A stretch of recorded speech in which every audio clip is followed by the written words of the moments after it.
أعوذ بالله من الشيطان الرجيم. بسم الله الرحمن الرحيم. وإذ قلنا للملائكة اسجدوا لآدم فسجدوا إلا إبليس أبى واستكبر وكان من الكافرين. صدق الله العظيم.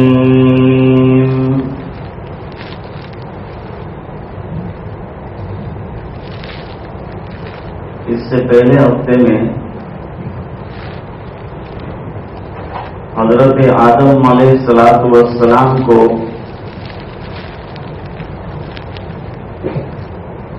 دنیا میں اللہ کا خلیفہ بنانا طے ہوا، یہ بات ہوئی. اس کائنات کے مقتدر اور پورے اختیار میں جو چیزیں نافذ کر سکتے ہیں وہ اللہ کی ذات ہے. مقتدر حقیقی اللہ ہے.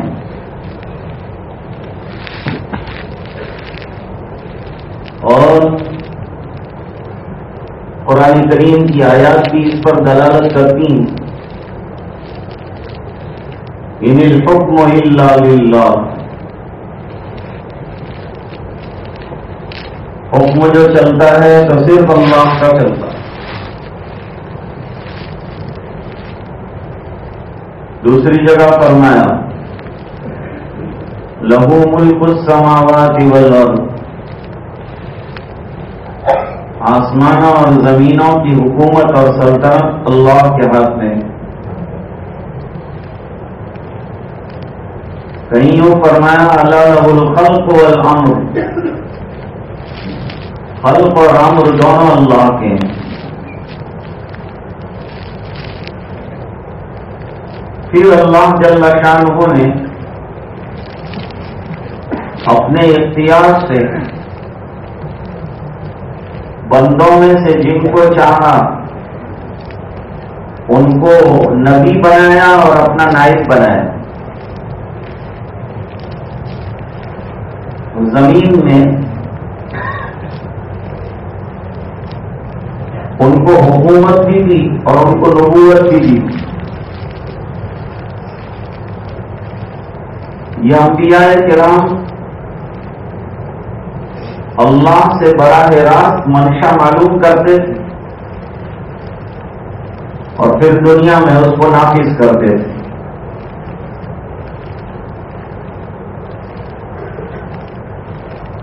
پہلے جتنے انبیاء کرام تشریف لائے وہ تمام کو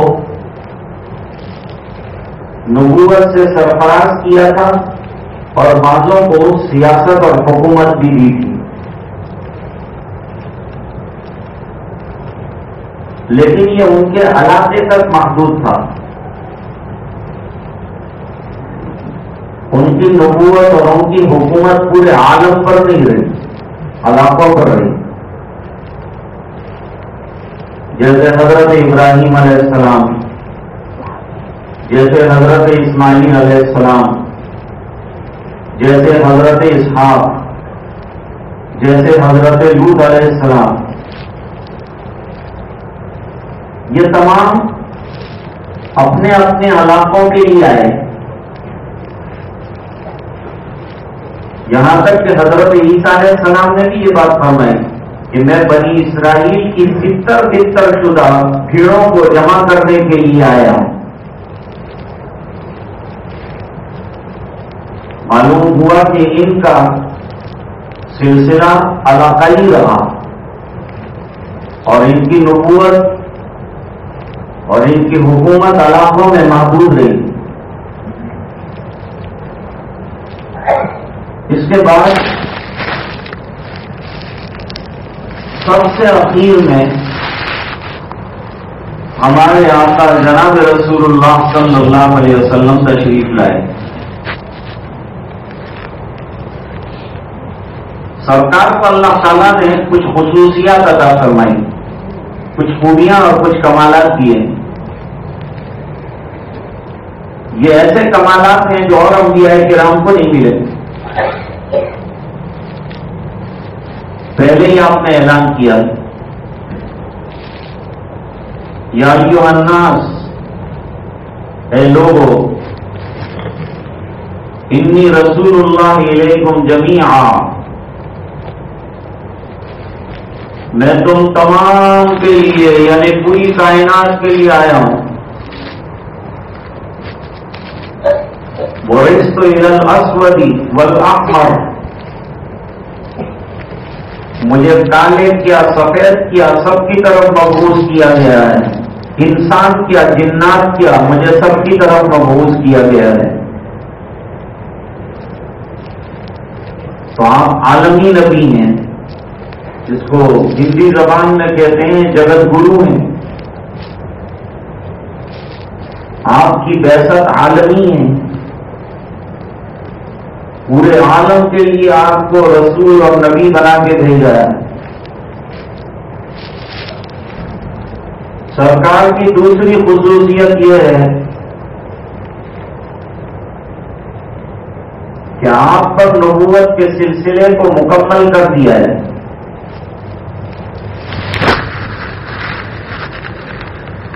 فرمایا لا نبی بعدی، میرے پاس کوئی نبی نہیں آئے گا. میرا دین اور میری شریعت مکمل اور میری کتاب بھی مکمل اور مجھ پر نبوت بھی مکمل. اب کسی نئے نبی کی، کسی نئی شریعت کی، کسی نئی کتاب کی گنجائش نہیں.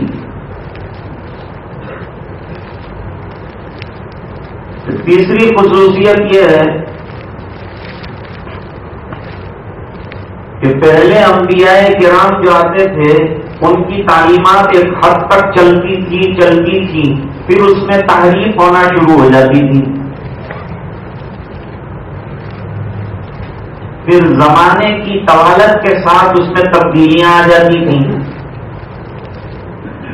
جب دیکھا کہ بہت تغیر ہو گیا اصلی شریعت میں تو اللہ نیا نبی بھیج دیتے تھے، نئی شریعت بھیج دیتے تھے. لیکن سرکار کی رسالت ایسی نہیں ہے. آپ کے پاس کوئی نائب آپ کا اس طریقے پر نہیں آیا کہ وہ نبی ہو.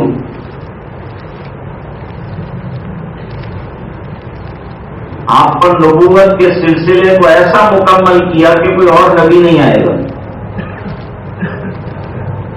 شریعت اتنی زبردست دے دی کہ یہ شریعت میں تغیر اور تبدل ہو ہی نہیں سکتا، جس کے لیے اللہ تعالیٰ نے قرآن کریم میں اعلان کیا کہ دستور ہے قرآن اور یہ محفوظ ہے. اس لیے آیت اتاری انا نحن نزلنا الذکر وانا لہ لحافظون. قرآن دستور ہے اور دستور نہیں بدلا جا سکتا. ہمارا پرسنل لا اسی دستور پر بنا ہے، اس بنا پر بدلا نہیں جا سکتا.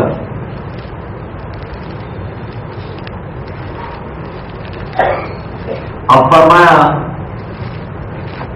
کہ آپ آئے اور آپ نے حکمرانی بھی فرمائی، پوری دنیا کے لیے پیغام دیا اور شریعت کو محفوظ کرنے کے لیے اللہ نے ایک نظام بنایا.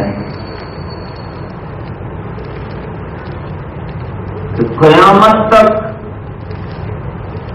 ایک جماعت حقہ یہ برقرار رہے گی، دنیا میں موجود رہے گی اور شریعت نافذ کرتی رہے گی. اس روایت کو مختلف محدثین نے نقل کیا، ابن ماجہ شریف میں بھی.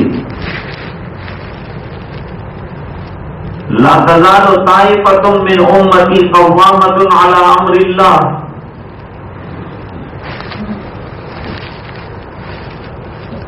لا يضرهم من خذلهم ولا يخافون في الله لومۃ لائم. قیامت تک ایک جماعت حق والوں کی ایسی برقرار رہے گی جو دین میں تغیر اور تبدل کو ہونے سے روکے گی. یہ پورے عالم میں جماعت کے افراد پھیلے ہوئے ہیں. جب جب کوئی باطل سر اٹھاتا ہے تو وہ حق کے لیے محنت کرتے ہیں اور باطل کا سر کچلتے ہیں.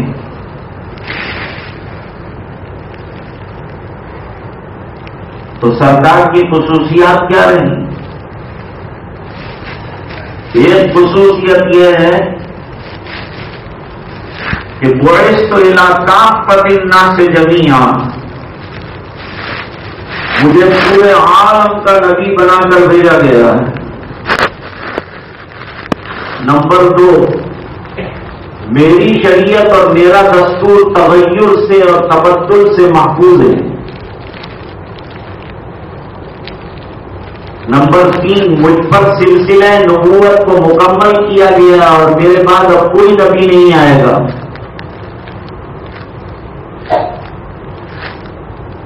پہلے بنی اسرائیل میں سیاست اور حکومت دونوں لے کر اس کے نبی رسول آتے تھے، اور سرکار کے آنے پر یہ سلسلہ ختم ہوا. آپ نے مدینے میں حکومت قائم کی، مکہ مکرمہ میں آپ نے حکومت قائم کی اسلامی طرز کی،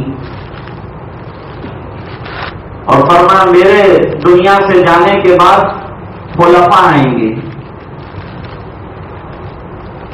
کیونکہ بھئی یہ تو دستور رہا کہ ایک نائب جاتا تھا اللہ کا تو دوسرے نائب کو اللہ بھیج دیتے تھے، لیکن سرکار پر نیابت کا سلسلہ ختم ہو گیا. تو اب یہ خلافت دنیا میں چلے گی تو کیسے چلے گی؟ خلافت ارضی کا اب ذمہ دار کون ہے؟ فرمایا امت کے سپرد کر دیا. امت کو ایک حد تک ایسا اختیار دیا کہ تمہارے موجود ہوتے ہوئے کوئی گمراہی تمہارے اندر داخل نہیں ہو سکتی. لا تجتمع امتی علی الضلالہ، دلالت اور گمراہیوں پر یہ امت جمع نہیں ہوگی. اس امت کو معصوم قرار دیا اور اس کو نگران شریعت قرار دیا کہ تمہیں پوری شریعت کی نگرانی کرنی ہے، کوئی چیز اس میں تغیر اور تبدل پذیر نہ ہو جائے، اس کا خیال رکھو. اور حضور نے فرمایا کہ میرے بعد اب خلفاء آئیں گے، اور وہ خلفاء بھی کوئی اوپر چھلے اور سخی نہیں ہوں گے، بلکہ اللہ نے ان کو طاقت اور اقتدار اور قوت عطا کی ہوگی، اور وہ حکومت کا نظام بھی ٹھیک کریں گے اور وہ دین کا نظام بھی ٹھیک کریں گے، اپنی اجتہادی صلاحیتیں لگائیں گے.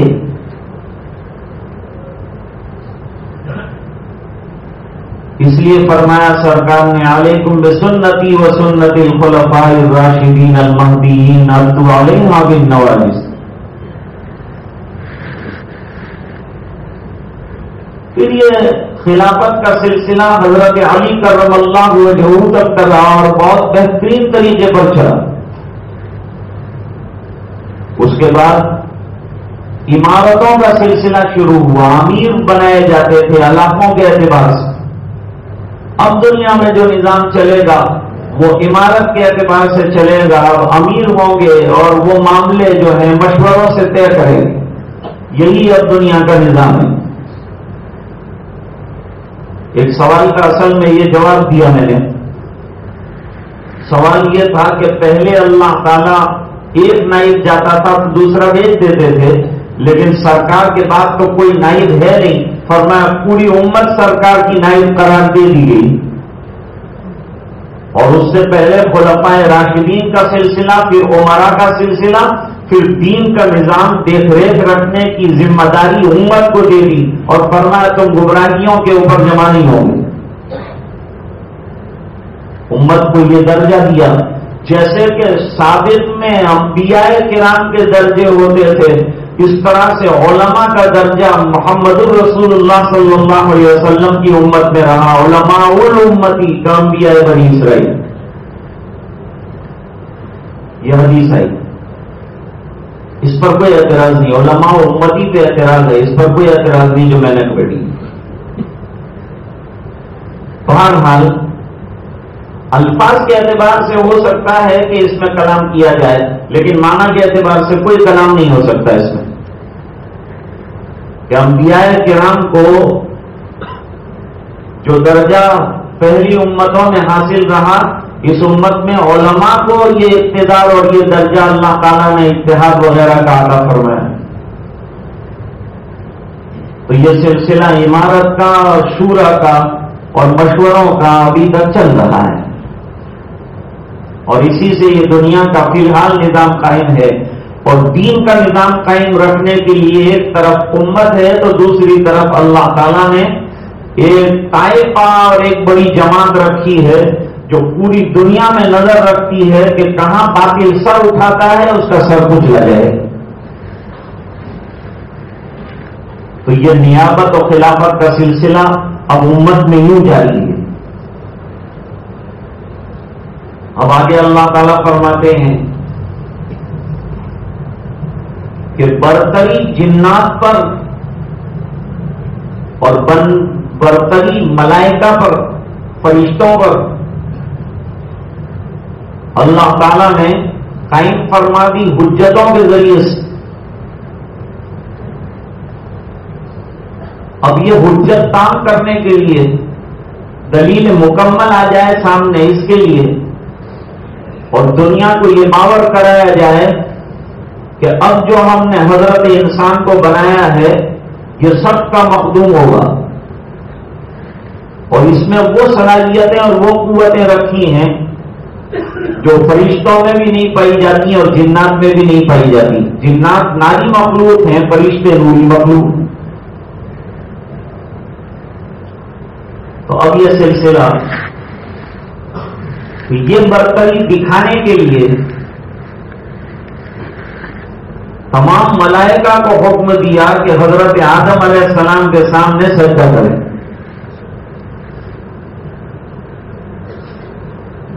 تو تمام ملائکہ نے سجدہ کیا، صرف ابلیس نے نہیں کیا. سوال ہوتا ہے کہ جنات نے سجدہ کیا تھا، وہ مخاطب تھے اس میں کہ نہیں تھے؟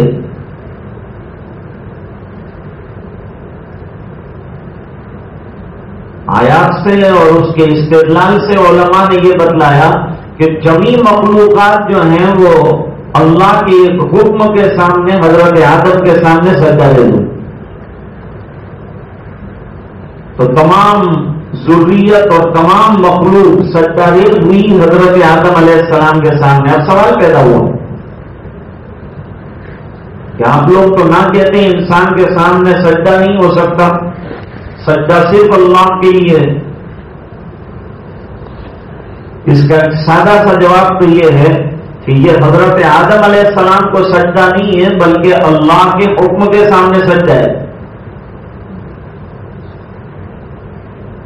اللہ نے حکم دیا تو اس حکم کے سامنے اپنے آپ کو جھکا دیا. تو اللہ یہ دیکھنا چاہتے ہیں کہ میرے حکم کو مانتے ہیں کہ نہیں مانتے ہیں. تو یہ سجدہ آدم کو نہیں ہے، در حقیقت اللہ کے حکم کو ہے. نہ ماننے والوں میں ابلیس رہا، اس کا استثناء کیا کہ اس نے سجدہ نہیں کیا. کچھ لوگ کہتے ہیں یہ بڑا موحد رہا کہ اس نے حضرت آدم علیہ السلام کو سجدہ ہی نہیں کیا، اور یوں کہا کہ غیر اللہ کا سجدہ کیسا. کہتے ہیں ابلیس جو ہے طاؤس الملائکہ کہلاتا. ملائکہ میں بھی اس کا درجہ انتہائی طور پر اعلیٰ درجے کا تھا. علم و معرفت کے اعتبار سے بہت اونچا درجہ تھا، لیکن علم اور معرفت کا استعمال جب غلط ہو جاتا ہے تو آدمی اپنے منصب سے گر جاتا ہے. معارضہ اس علم کی روشنی میں شروع کیا تو اللہ کے دربار سے گرا دیے گئے. استدلال کیا کہ تو نے اے اللہ مجھے افضل بنایا ہے اور میں آگ کا بنا ہوا ہوں اور آدم کو مٹی سے بنایا ہے اور آگ کا درجہ مٹی کے مقابلے میں افضل ہے، میں افضل ہو کر مفضول کے سامنے سجدہ کیسے کر سکتا ہوں؟ میں اعلیٰ ہوں، یہ ادنا ہے، اعلیٰ ہو کر ادنا کے سامنے سجدہ کرنا یہ خلاف عقل ہے، اپنی عقل کا استعمال کیا۔ عقل انسان کو کبھی پریشان کر دیتی ہے، عقل کام کی چیز ہے، لیکن جہاں رکھنا ہے کنارے پر وہاں اس کو کنارے پر رکھ دیا جائے۔ اقبال کہتے ہیں نکل جا عقل سے آگے کہ یہ نور چراغ راہ ہے منزل نہیں۔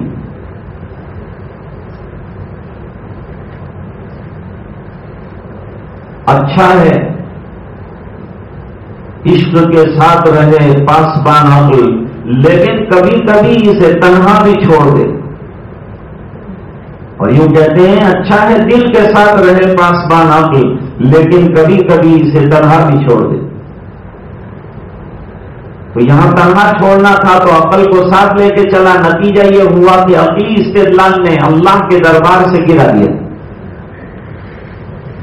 طاؤس الملائکہ یعنی ملائکہ میں مور کی طرح اس کا درجہ تھا، جیسے مور جو ہے پرندوں میں اونچا درجہ رکھتا ہے، سب پرندوں کا سردار ہے، اسی طریقے سے یہ تمام فرشتوں میں عبادت اور علم کے اعتبار سے سردار تھا۔ ایک بات غلط زبان سے نکلی کہاں سے کہاں پہنچی، اس لیے قرآن کریم نے تو یہ کہا کہ تکبر نے اسے ختم کر دیا۔ تکبر اتنی خطرناک چیز ہے، بڑائی اتنی خطرناک چیز ہے کہ جہاں کسی میں یہ انانیت اور بڑائی آئی کہ بربادی کے راستے کھلے۔ انسان اپنے مرتبے سے گر جاتا ہے۔ اگر انسان یہ سوچے کہ مجھے بنایا ہی مٹی سے ہے اور مٹی کو کیا برتری حاصل ہو سکتی ہے، ناپاک نطفے سے بنایا گیا ہے کہ کپڑے پر لگے تو کپڑا دھونا پڑے، جسم سے نکلے جسم دھونا پڑے۔ لیکن تکبر ایسی چیز ہے کہ ہمارے یہاں کہاوت ہے کہ رسی جل جاتی ہے لیکن اس کا بل نہیں جلتا۔ جب ابو جہل کا سر کاٹا جا رہا تھا تو پہلے تو اس کو اس بات پر افسوس ہوا کہ مجھے کسان کے بچوں نے قتل کیا، کوئی بڑا آدمی قتل کرتا تو میرا نام ہو جاتا۔ وہ تو رہے ہیں قتل لیکن تکبر نہیں جا رہا۔ اور پھر یوں کہا کہ جب سر کاٹو نا تو ذرا گردن نیچے کی طرف سے کاٹو۔ مرتے مرتے بھی تکبر ایسی چیز ہے کہ انسان کا پیچھا نہیں چھوڑتی۔ پوچھا کہ ایسا کیوں چاہتے ہیں آپ؟ تو کہ اس کی وجہ یہ ہے کہ جتنا نیچے سے کاٹا جائے گا اتنی گردن بڑی، اور جب تم نبی کے سامنے گردنوں پر سر کو کھڑا کرو گے تو میری گردن اونچی ہوگی تو تمہارے نبی پوچھیں گے یہ کون ہے، تو تم کہنا کہ ہمارے سردار کی گردن ہے اور اس کا سر ہے۔ تو بڑا ہی خطرناک چیز ہے، اس لیے اہل اللہ کے یہاں سب سے زیادہ محنت جو کروائی جاتی ہے وہ اسی پر کرائی جاتی ہے کہ تکبر نکلے اور انسان مٹے۔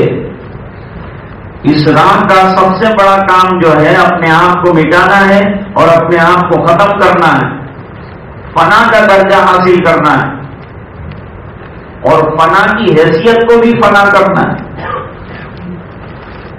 یہ کہا کہ انکار کر دیا، اب رہ جاتی یہ بات کہ سجدہ کرنے کا حکم دیا۔ کسی انسان کے سامنے انسان کا سجدہ جائز ہے؟ حدیث پاک میں منع فرمایا۔ پہلی امتوں میں سجدہ تعظیمی تھا، لیکن وہ امتوں میں خرابیوں کو چیک کرنے کے لیے نبی ہوا کرتے تھے، جہاں بگاڑ آنے کا خطرہ ہو دوسرا نبی اس کی اصلاح کرتا تھا۔ لیکن ہماری شریعت ایسی ہے کہ اس میں کوئی نبی آنے والا نہیں ہے، اس بنا پر وہ سوراخ جن راستوں سے اور جن سوراخوں سے کوئی شرک اور کوئی کفر اور کوئی بدعت کی چیز آ رہی ہو، شریعت مقدسہ اس سوراخ کو بند کر دے۔ اس کے بند کرنے کا طریقہ اس کی ایک دلیل حدیث میں، حدیث پاک میں فرمایا کہ کوئی شخص اپنے غلام کو غلام نہ کہے اور کوئی غلام اپنے مالک کو آقا اور رب نہ کہے، کیونکہ اس سے یہ خیال ہوتا ہے کہ رب تو پالنہار کو کہتے ہیں، پالنہار صرف اللہ کی ذات ہے، خیال پیدا ہوتا ہے اس میں کہ ان کے اندر بھی ربوبیت آئی، تو شائبہ لفظ کے ذریعے سے جو اصل معنی کی طرف جاتا وہ ایسے شائبے کے لفظوں کو ختم کیا ہے۔ اس لیے مالک کو بھی نہ کہا کہ بندہ اور غلام کہہ کر، اصل میں تو انسان اللہ کا بندہ ہے اور اللہ در حقیقت رب ہیں اور مالک ہیں۔ ایک تو یہ کہا سجدہ تعظیمی پہلی امتوں کے اندر جائز تھا، جیسے کہ حضرت یوسف علیہ السلام کے سامنے برادران جو ہیں وہ آداب بجا لائے تو ذرا اپنے آپ کو جھکایا اور سجدہ کیا۔ علماء نے لکھا وَخَرُّوا لَهُ سُجَّدًا، یہ سجدہ تعظیمی تھا۔ قاضی ابو بکر جساس نے احکام القرآن میں لکھا کہ پہلی شرائع میں سجدہ تعظیمی کسی حد تک جائز تھا، لیکن امت مسلمہ کے اندر یہ حرام ہے، کیونکہ اب کوئی نبی آنے والا نہیں ہے، تو اگر اس چیز کو باقی رکھا جائے گا تو یہ سجدہ جو تعظیمی ہے اس کی شکل عبادت کی بن جائے گی۔ ایک فقیہ نے اچھی بات لکھی ہے کہ نماز ایک عبادت ہے اور اس میں کھڑے رہنا ہے اور بیٹھنا ہے، یہ دو کام تو انسان عادت بھی کرتا ہے، کھڑا بھی رہتا ہے بیٹھتا بھی ہے، لیکن دو چیزیں ایسی ہیں کہ اس میں خالص عبادت کا رنگ ہے، وہ عام طور پر آدمی عادتوں کے اعتبار سے نہیں کرتا، وہ رکوع ہے اور سجدہ ہے۔ سجدہ عام طور پر کسی کے سامنے آدمی کرتا نہیں اور نہ رکوع میں، اس لیے منع فرمایا کہ کسی کی تعظیم کرتے ہوئے اتنا جھکنا کہ رکوع کی پوزیشن بن جائے، منع ہے۔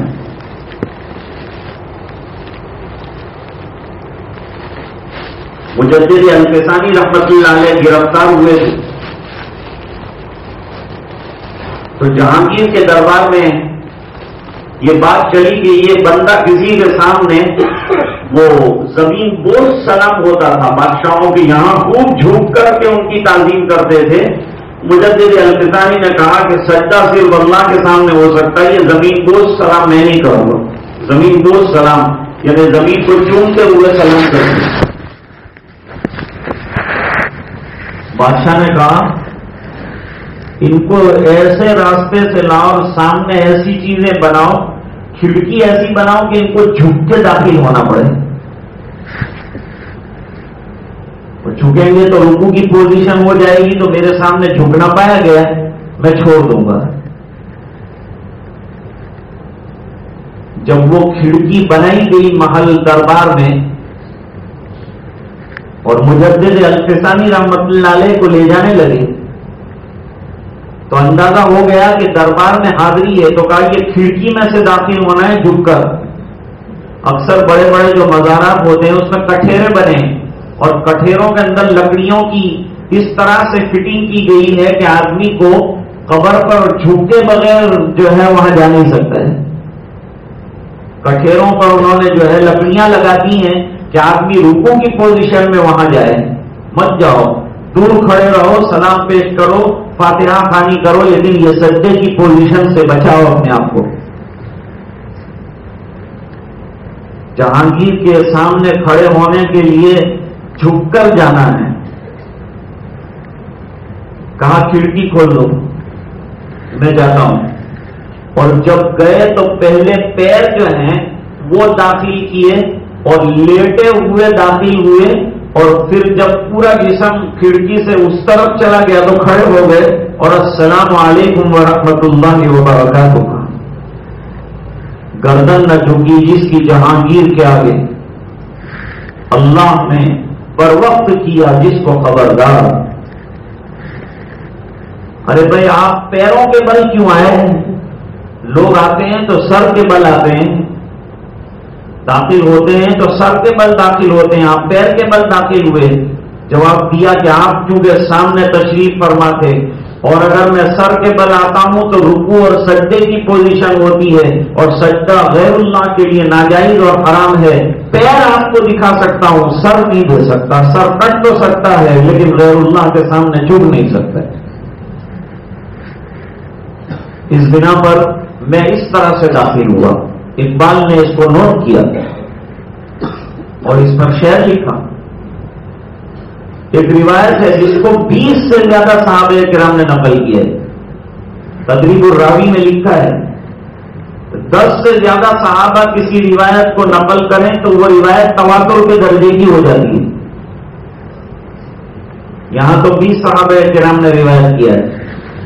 لو كنت آمر احدا ان يسجد لاحد لامرت النساء ان يسجدن لازواجهن، اگر میں کسی انسان کو انسان کے سامنے سجدے کی اجازت، اس کا محور کیا رہا ہے، اس کا شان نزول سرکار نے یہ ارشاد اچانک کیوں فرمایا؟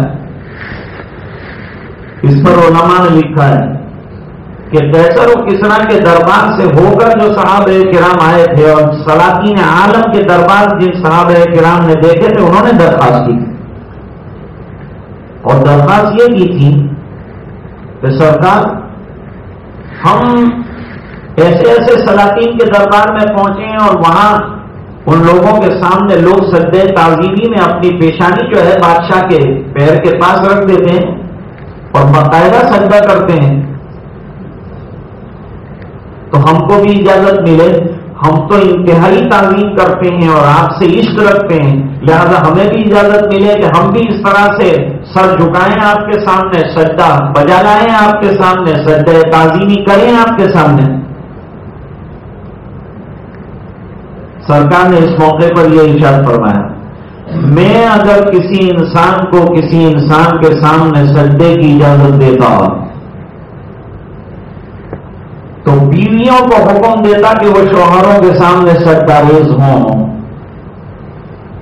لیکن جب اس کی اجازت نہیں ہے تو کسی بھی غیر کے سامنے سجدے کی اجازت نہیں ہوگی۔ اس سے یہ بات کھل کر سامنے آئی، کیونکہ سجدہ حضرت آدم علیہ السلام کے سامنے ملائکہ کا ثابت ہے، اور ادھر برادران یوسف کا حضرت یوسف کے سامنے ثابت ہے، تو پھر یہ ثابت شدہ امر کو ختم کرنے کے لیے دلیل کیا ہے ہمارے پاس؟ دلیل یہ حدیث ہے جو تواتر سے چلی ہے۔ بس آج کا سبق صرف اتنا ہے کہ انسان اپنے آپ کو تکبر سے اور بڑائی سے بچائے، اس بنا پر کہ یہ انسان کو اللہ کی نظروں سے گرا دیتا ہے اور دربار ربانی سے اس کا نکلنا ہو جاتا ہے، وہ منظور نظر رب نہیں رہتا بلکہ وہ راندہ درگاہ ہو جاتا ہے، وہ محبوب ہونے کے بجائے مقبول ہو جاتا ہے۔ اس بنا پر اللہ تعالیٰ نے دوسری آیت کریمہ میں فرمایا، تلک الدار الآخرۃ نجعلھا للذین لا یریدون علوا فی الارض ولا فسادا، جو لوگ دنیا میں اپنی برتریاں نہیں چاہتے، جو دنیا میں اپنی بڑائیوں کا تصور لے کر نہیں چلتے، فرمایا میں ان کو جنت کی وراثت دوں گا اور جنت ان کو ملکیت کے اندر دوں گا اور وہاں کا مالک اور وارث ان کو بناؤں گا، والعاقبۃ للمتقین، اور ایسے لوگ متقی ہیں جن کا انجام اچھا ہو سکتا ہے۔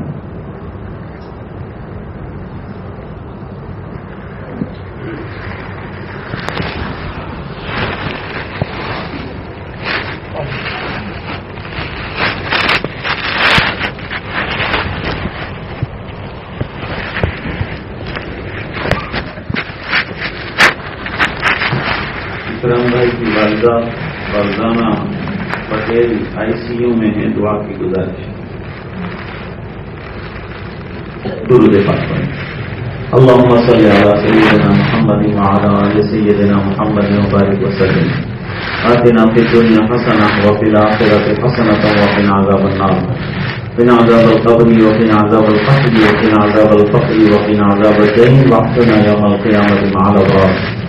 ربنا لا تزغ قلوبنا بعد إذ هديتنا وهب لنا من لدنك رحمة إنك أنت الوهاب ربنا اغفر لنا ذنوبنا وإسرافنا في أمرنا وثبت أقدامنا وانصرنا على القوم الكافرين ظلمنا أنفسنا وإن لم تغفر لنا وترحمنا لنكونن من الخاسرين ربنا لا تجعلنا فتنة للقوم الظالمين ونجنا برحمتك من القوم الكافرين اللهم احسن عاقبتنا في الأمور كلها واجرنا من خزي الدنيا وعذاب الآخرة اللهم نور قلوبنا بنور القرآن وزين أخلاقنا بنور القرآن وادخلنا الجنة بالقرآن ونجنا من النار بالقرآن اللهم اجعل القرآن ربيع قلوبنا نور صدورنا ذهاب همومنا وهمومنا اے اللہ ہمارے گناہوں کو معاف فرما کوتاہیوں سے درگزر فرما اپنا فضل اور کرم شامل حال فرما اے اللہ ہماری اصلاح فرما اے الہ العالمین ہمارے دلوں سے برائیاں اور جتنی روحانی بیماریاں ہیں سب سے شفائے کاملہ عطا فرما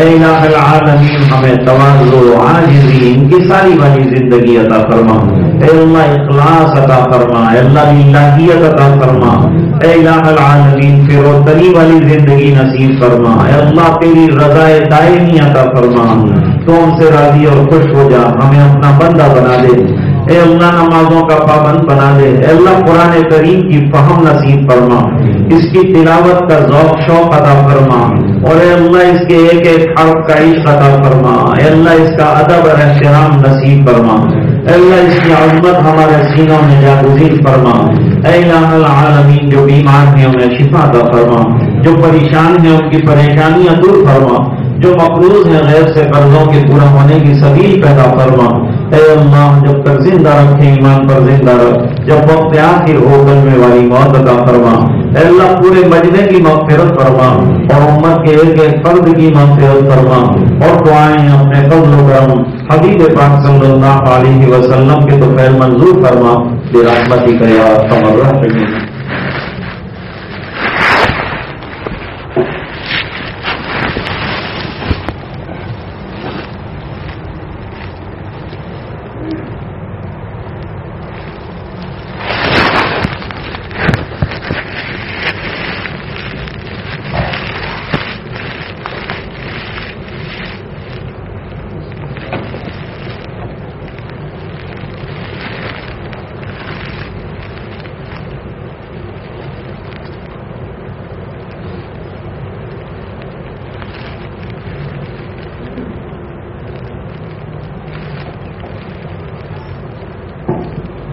ذکر اللہ دائمی چیز ہے. قرآن کریم میں ہے یا ایھا الذین آمنوا اذکروا اللہ ذکرا کثیرا. ذکر ہونا چاہیے کثرت کے ساتھ، زیادہ سے زیادہ جو وقت مل جائے اس کو اللہ کی یاد میں گزارا جائے. اگر اللہ کی یاد میں نہیں لگائیں گے تو فضول چیزوں میں لگ جائیں گے، غیبت میں لگ جائیں گے، کینہ کپٹ کی بات میں لگ جائیں گے. اس لیے اپنے دل کو اللہ کی طرف متوجہ رکھنا چاہیے ہر وقت، اس لیے مراقبہ دیا ہے. ذکر کی کثرت ہونی چاہیے ایک بات. دوسرا ذکر میں مداومت ہونی چاہیے، ہمیشگی ہونی چاہیے. جہاں تک ہو سکے پابندی کے ساتھ ذکر کیا جائے. تھوڑا کرو لیکن پابندی کے ساتھ کرو. یہ جو پابندی اور استقامت جو بتاتے ہیں وہ استحبابی اور سنن کے جو اعمال ہیں اس میں ہوتا ہے. جو فرائض ہیں ان کو تو پورا کرنا ہی کرنا ہے، اس کو تو پورا کیے بغیر چاہے کار بھی نہیں ہے. تو اس میں تو استقامت کی بات چاہیے ہی، لیکن جو نفلی اعمال آدمی کرتا ہے اس کے اندر استقامت ضروری ہے. اس میں یہ اوراد اور اشعار بھی ہیں کہ آدمی جتنا بھی کر رہا ہوں اس کو پابندی سے بجایا ہے. کوشش تو یہ کرے کہ بڑھ جائے، کم نہ کرے. تب جا کر کے اس میں برکتیں ہوتی. استقامت نہیں ہوتی تو پھر برکت بھی نہیں ہوتی. کبھی کر لیا کبھی نہیں کیا، کبھی ناغا کر لیا، تو اس میں جو برکات اس کی حاصل ہونی چاہیے اس کے اندر کمی آ جاتی. تو تھوڑی دیر کے لیے انشاءاللہ ذکر کریں گے اور ایک تسبیح پوری جو ہے اس کا ورد انشاءاللہ کریں گے. اللہ تعالیٰ سب کو ذکر کرنے کی توفیق سعید عطا فرمائے. اور مراقبہ بھی پابندی سے روزانہ چند منٹوں کے لیے ضرور کیا جائے. اور مراقبے کے لیے ہم نے عرض کیا ہے کہ مراقبہ کسی شیخ سے آپ بیعت ہوں تب بھی کر سکتے ہیں، اور نہ ہو تب بھی کر سکتے ہیں۔ مراقبہ عام چیز ہے، ہر ایک کو اپنے دل کے حال کا تفحص کرنا چاہیے اور اس کا خیال رکھنا چاہیے کہ میرا دل گناہوں میں مبتلا تو نہیں ہو رہا ہے، نیکیوں کی طرف آ رہا ہے کہ نہیں آ رہا ہے۔ تیرے سوا معبود حقیقی کوئی نہیں ہے، کوئی نہیں، اور تیرے سوا مسجود حقیقی کوئی نہیں ہے، کوئی نہیں، اور تیرے سوا مشہود حقیقی کوئی نہیں ہے، کوئی نہیں۔ اب توڑنے بس قدم آخر جلد زبان ہے میرے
محمد رسول اللہ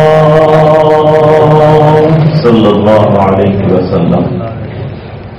الا اللہ الا اللہ الا اللہ الا اللہ الا اللہ الا اللہ الا اللہ الا اللہ الا اللہ الا اللہ الا اللہ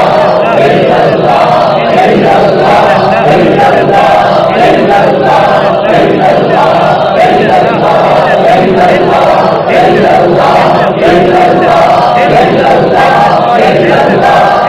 اللہ الا اللہ الا اللہ الا اللہ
مراقبہ کریں گے. مراقبہ اللہ کی رحمتوں کے انتظار میں اور اللہ کے نام میں بیٹھنے کا نام ہے. آنکھیں بند ہو، جسم میں نقل و حرکت نہ ہو، سر کو دل کی طرف ذرا سا جھکائیں. لگاتار تصور کرنے کا نام ہے مراقبہ. تصور یہ رکھیں کہ اللہ کی رحمت برس رہی ہے، دل میں سما رہی ہے اور دل اللہ اللہ اللہ کر رہا ہے. اب سے تھوڑی دیر تک یہ مراقبہ جاری رکھیے. اللہ کی رحمت برس رہی ہے، دل میں سما رہی ہے، دل کہہ رہا ہے اللہ اللہ اللہ.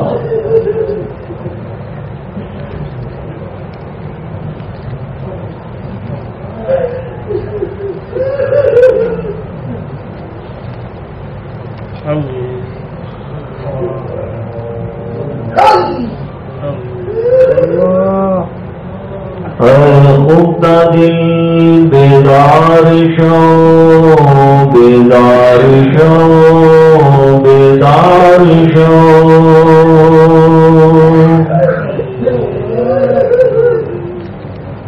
در ذکر حق مشغول شو مشغول شو مشغول شو اللہ کی یاد میں مشغول ہو جا دل کا اصلی کام اللہ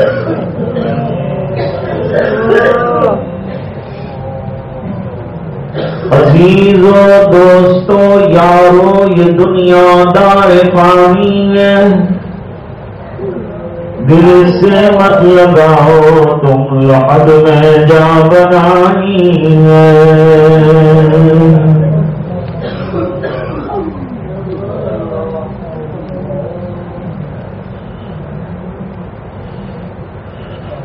تو آیا بغیر دار فسال اللہ کی دنیا میں عقل کھوئی گئی تیری کیسی نادانی ہے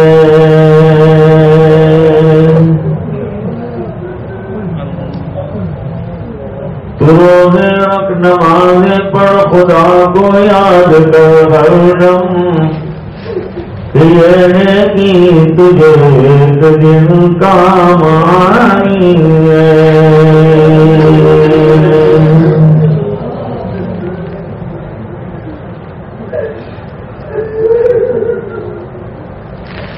ہوا حرص والا بھی بدل دے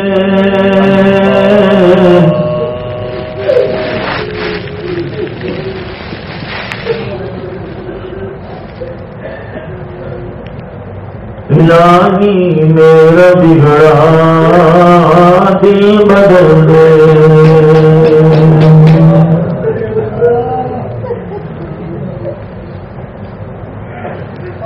بدل دے دل کی دنیا دل بدل دے خدایا فضل فرما دل بدل دے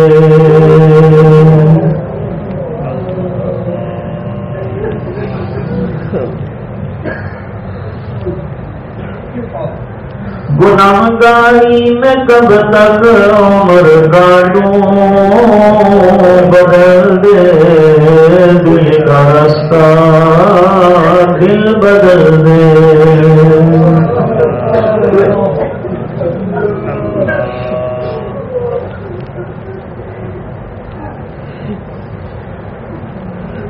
سنبھل فرما مسلسل یاد اپنی خدایا فضل فرما دل بدل دے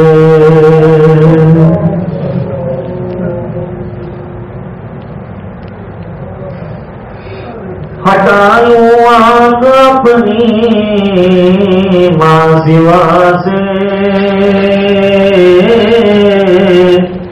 جیو میں تیری خاطر دل بدل دے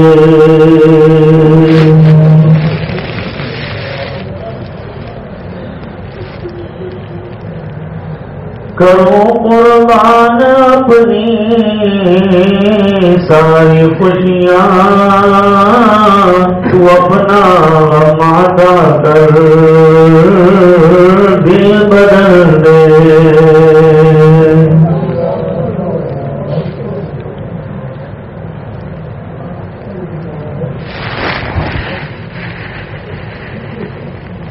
پڑھاؤں تیرے در پر دل شکستہ رہو کیوں دل شکستہ دل بدل دے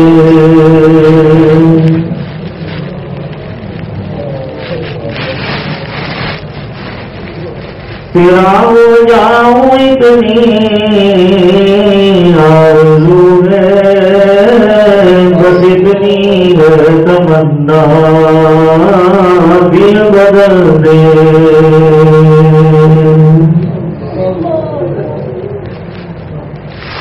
میری فریاد سن لے میرے مولا بنا دے اپنا بندہ دل بدل دے.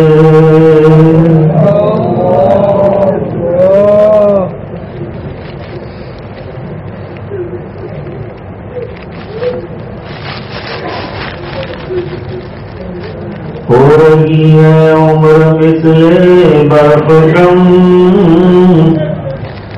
رفتہ رفتہ چپ کے دم بدم. ایک دن مرنا ہے آخر موت ہے، کر لے جو کرنا ہے آخر موت ہے. سوچو کہ میری موت میرے پیچھے آ رہی ہے، خبر میرا انتظار کر رہی ہے. جو قدم میں اٹھاتا ہوں حقیقت میں قبر کی طرف جا رہا ہوں. یہ دھوکہ ہے کہ میں ترقی کر رہا ہوں.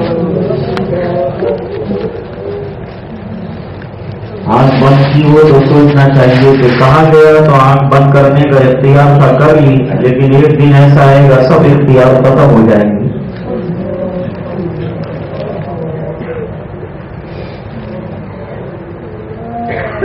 لا الہ الا اللہ محمد رسول اللہ صلی اللہ علیہ وسلم. اللهم صل على سيدنا محمد صلاة تنجينا بها من جميع الأهوال والآفات وتغفر بها جميع الحاجات وتطهرنا بها من جميع السيئات ترفعنا بها عندك أعلى الدرجات تبلغنا بها أقصى الغايات من جميع الخيرات في الحياة وبعد الممات إنك على كل شيء قدير. اللهم احسن عاقبتنا في الأمور كلها واجرنا من خزي الدنيا وعذاب الآخرة. اللهم لا تقتلنا بغضبك ولا تهلكنا بعذابك وعافنا شر ذلك. اللهم إن قلوبنا ونواصينا وجوارحنا في يديك لم تملكنا منها شيئا، فإذا فعلت ذلك بنا فكن أنت ولينا واهدنا إلى سواء السبيل. اللهم آت نفوسنا تقواها وزكها أنت خير من زكاها أنت وليها ومولاها. اے اللہ ہمارے گناہوں کو معاف فرما، کوتاہیوں سے درگزر فرما، اپنا فضل اور کرم شامل حال فرما، رحم کے کرم کے عافیت کے اور خیر کے فیصلے فرما. اے الہ العالمین ہمیں زبان ذاکر عطا فرما، اے اللہ قلب شاکر عطا فرما، اے اللہ جسم تیرے احکام پر عامل و ناظر عطا فرما. اے الہ العالمین ہمیں رزق حلال عطا فرما. اے اللہ ہمیں قلب سلیم عطا فرما. اے الہ العالمین ہمارے دل کو نورانیت سے منور فرما. اے اللہ نور معرفت عطا فرما. اے اللہ تیری یادوں بھری زندگی عطا فرما. غفلت والی زندگی سے اللہ ہماری حفاظت فرما. اے اللہ اپنے اوقات کے ضائع کرنے سے ہماری حفاظت فرما. اے اللہ لفظیات اور فضولیات سے ہماری حفاظت فرما. اے اللہ ایک ایک منٹ کا ہمیں قدردان بنا دے. اے اللہ یہ قیمتی زندگی کی ہم کو قدر نصیب فرما دے. اے اللہ ہماری زندگی کو ذاکرانہ بنا دے. اے اللہ تیری یادوں والی بنا دے. اے اللہ معرفت سے بھرپور بنا دے. اے الہ العالمین سلسلوں کا فیض عطا فرما. مشائخ کی توجہات نصیب فرما. جو بزرگ دنیا میں موجود ہیں سلسلوں کے اللہ ان کی عمروں میں برکتیں عطا فرما. اور جو دنیا سے تشریف لے گئے اللہ ان کی قبروں کو نور سے بھر دے. ان کی مسائل جمیلہ کا اپنا شایان شان بہترین بدلہ عطا فرما. اے اللہ گناہوں والی زندگی سے ہماری حفاظت فرما. بیٹیوں والی زندگی عطا فرما. اے اللہ تیری رضا ہمیشہ کے لیے نصیب فرما. تو ہم سے خوش ہو جا، ہمیں اپنا بندہ بنا دے. اے اللہ روحانی بیماریوں سے شفا عطا فرما. اے اللہ جسمانی امراض سے شفا عطا فرما. اے الہ العالمین غیر سے ہماری تربیت فرما. اے اللہ ہماری اصلاح فرما. اے اللہ دور دراز سے لوگ آئے ہیں اور اس نسبت سے آئے ہیں کہ مجھے اللہ اور تیرا نام لینا نصیب ہوگا. اے اللہ ہمیں تو کوئی آتا جاتا نہیں، تو ہی ان کے دلوں کو نور معرفت سے پر فرما دے. اور اللہ تو ہی غیر سے تربیت کے نظام بنا دے. اور اللہ جو مقصد لے کر آئے ہیں اس مقصد میں تو ہی کامیابی عطا فرما دے. اے اللہ ہمیں تو نے ٹوٹا پھوٹا اپنا نام لینے کے لیے جمع کیا، یہ تیرا کرم اور احسان ہے. اے اللہ اس احسان کا شکریہ اور اس کے الفاظ بھی ہمارے پاس نہیں ہے. اے اللہ تو نے دنیا کے کروڑوں کروڑ انسان میں سے اے اللہ اس وقت ہمیں اپنا نام لینے کے لیے جمع فرما دیا، اے الہ العالمین ہمیں اس کی قدر نصیب فرما دے، اے اللہ اس کے ایک ایک لمحے کی قدر ہمیں عطا فرما دے، اے اللہ تمام دنیا کو ذاکر بنا دے، اے اللہ تمام کو تیرا نام لینے والا بنا دے، جو لوگ اے اللہ تیرے دین کے دشمن بنے ہوئے ہیں ان کو بھی دین سمجھا دے، اے اللہ ہمیں بھی ہمت عطا فرما کہ ان تک ہم دین کا پیغام پہنچا سکیں، پیغام رسانی کا کام کر سکیں، اے اللہ یہ ہماری ذمہ داری تھی کہ ہم ان تک دین پہنچاتے، لیکن اے اللہ ہماری کمزوری رہی، ہم اپنے جھمیلوں میں پڑے رہے اور اپنی الجھنوں میں ایسے رہے کہ ہم ان تک دین نہیں پہنچا سکتے، اے اللہ نہ پہنچا سکے اس جرم عظیم کو معاف فرما دے، اے اللہ اس جرم عظیم کو معاف فرما دے، اے اللہ جب تک ہمیں ہمتیں ہوں اور اے اللہ جب تک ہمارے اندر صلاحیتیں ہوں، اے اللہ تیری طرف سے جو عطا کیا گیا دین ہے اللہ ان تک پہنچانے کی سعادت سے ہمیں بہراور فرما، اے اللہ ہمیں خود بھی دین کا قدردان بنا، اے اللہ نمازوں کا عاشق بنا، اے اللہ تیری پیاری اور بہترین کتاب جو نبی پر نازل فرمائی اے اللہ اس کا ہمیں تلاوت کرنے والا بنا، اے اللہ اس کا ناشر بنا، اے اللہ اس کا مبلغ بنا، اس کو دنیا کے سامنے پیش کرنے والا بنا، اے اللہ العالمین جو بیمار ہیں انہیں شفا عطا فرما، پریشانوں کی پریشانیاں دور فرما، اے اللہ دور دراز سے مجمع اے اللہ تیرے نام کی نسبت سے آیا ان کا آنا قبول فرما، ان کا بیٹھنا قبول فرما، ان کی نقل و حرکت قبول فرما، ان کا تیرے دربار میں ہاتھ پھیلانا منظور فرما، جو دعائیاں اور جو مقاصد لے کر آئے ہیں اے اللہ مقاصد میں کامیابی عطا فرما، اے اللہ اپنی رضا دائمی عطا فرما، جب تک زندہ رکھے ایمان عطا فرما، آخری وقت ہو تو اللہ حفاظت ایمانی کے ساتھ دنیا سے جانا نصیب فرما، اے اللہ یہ دعائیں اپنے فضل و کرم حبیب پاک صلی اللہ علیہ وسلم کے صدقے میں منظور فرما، برحمتک یا ارحم الراحمین۔ چمپا میں پیر کے روز عشاء کی نماز کے بعد مجلس انشاءاللہ ہوگی اور 8 بجے نماز کا وقت